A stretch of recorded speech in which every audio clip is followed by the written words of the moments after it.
नमस्कार।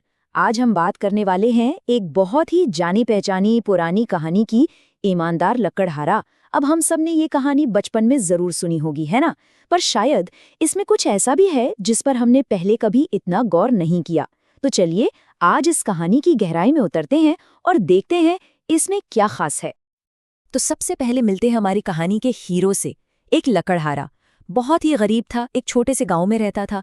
उसकी पूरी जिंदगी, उसकी रोजी रोटी सब कुछ जंगल से लकड़ी काटने पर ही टिकी थी। हाँ, वो गरीब था, इसमें कोई शक नहीं, लेकिन उसकी सबसे बड़ी दौलत थी उसकी ईमानदारी और मेहनत। और यहीं से अब देखिए कहानी का असली मजा शुरू होता है। गरीबी और ईमानदारी की ये जो टक्कर है ना, बस वही।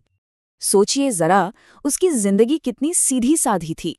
हर सुबह बस अपनी एक लोहे की कुल्हाड़ी उठाई और जंगल की तरफ निकल पड़ा।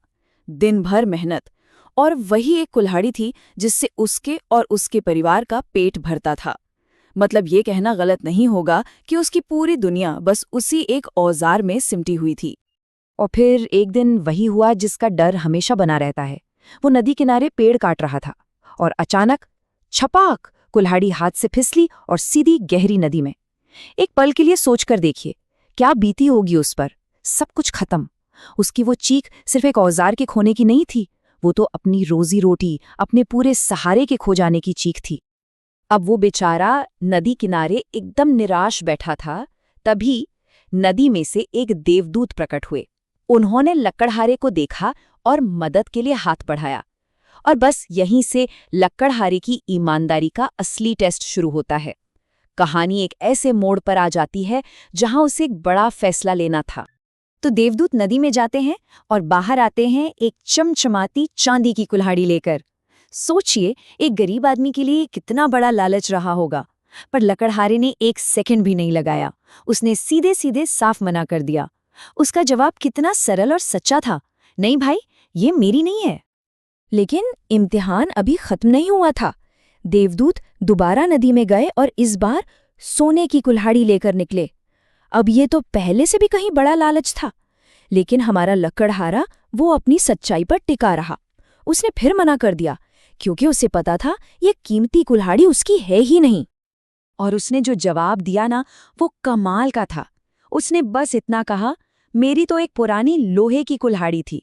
बस इतना सा वाक्य, पर इसमें उसकी पूरी सादगी, उसकी पक्की ईमानदारी झलकती है। उसे सोना चांदी नहीं चाहिए था, उसे तो बस अपना मेहनत का औजार, अपनी लोहे की कुल्हाड़ी वापस चाहिए थी। लकड़हारे की यह सच्चाई देखकर देवदूत बहुत खुश हुए और उसकी ईमानदारी की बहुत तारीफ की। इनाम में क्या मिला? उसे तीनों कुल्हाड़ियां मिल गईं, सोने की भी, चांदी की भी और उसकी अपनी लोहे की भी। लेकिन रुकिए, कहानी यहाँ खत्म नहीं होती। असली ट्विस्ट तो अब आने वाला था। इस इनाम के साथ एक शर्त भी थी, और ये शर्त बहुत जरूरी थी। देवदूत ने कहा कि ये इनाम एक वादे के साथ आता है। वादा ये कि वो कभी भी हरे भरे जिंदा पेड़ नहीं काटेगा, सिर्फ सूखे पेड़ और सूखी लकड़ियां ही काटेगा। और जानते हैं, यहीं पर यह कहानी सिर्फ एक इंसान की ईमानदारी से बहुत आगे निकल जाती है। ये बन जाती है पर्यावरण के प्रति हमारी जिम्मेदारी की कहानी। कहानी में अब एक और बड़ा ही दिलचस्प मोड़ आता है। लकड़हारा अपनी कुल्हाड़ी लेकर वापस जंगल पहुंचता है और अचानक एक पेड़ उससे बातें करने लगता है। सोचिए, ये वो पल है जहां कहानी इंसानी ईमानदारी से ऊपर उठकर सीधे प्रकृति की समझ से जुड़ जाती है। लकड़हारा अब सिर्फ लकड़ियां नहीं काट रहा था, वो प्रकृति की आवाज सुन रहा था। वो पेड़ उसे समझाता है कि वो सिर्फ लकड़ी का एक टुकड़ा नहीं, वो तो जीवन का सोता है, एक सोर्स है। पेड़ हमें क्या नहीं देते? सांस लेने के लिए हवा, पीने के लिए पानी, खाने के लिए फल फूल। देखा जाए तो हमारी पूरी जिंदगी का आधार ही तो पेड़ है।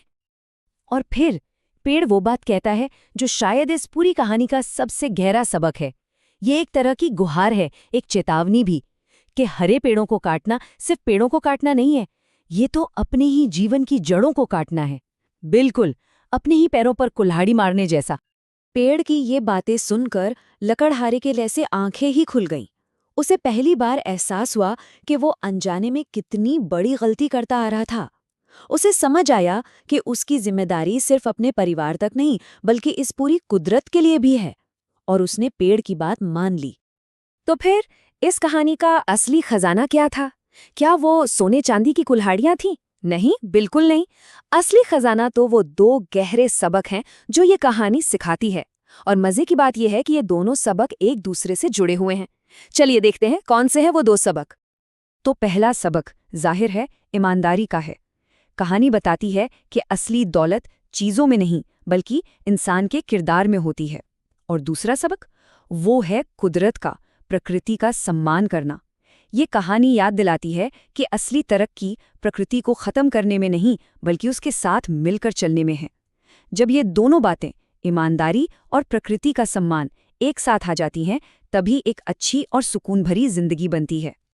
और आखिर में ये कहानी हमारे लिए एक बड़ा सवाल छोड़ जाती है।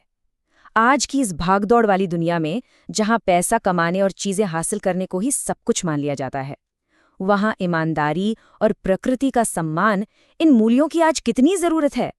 ये एक ऐसी बात है जिस पर हम सबको सोचना चाहिए।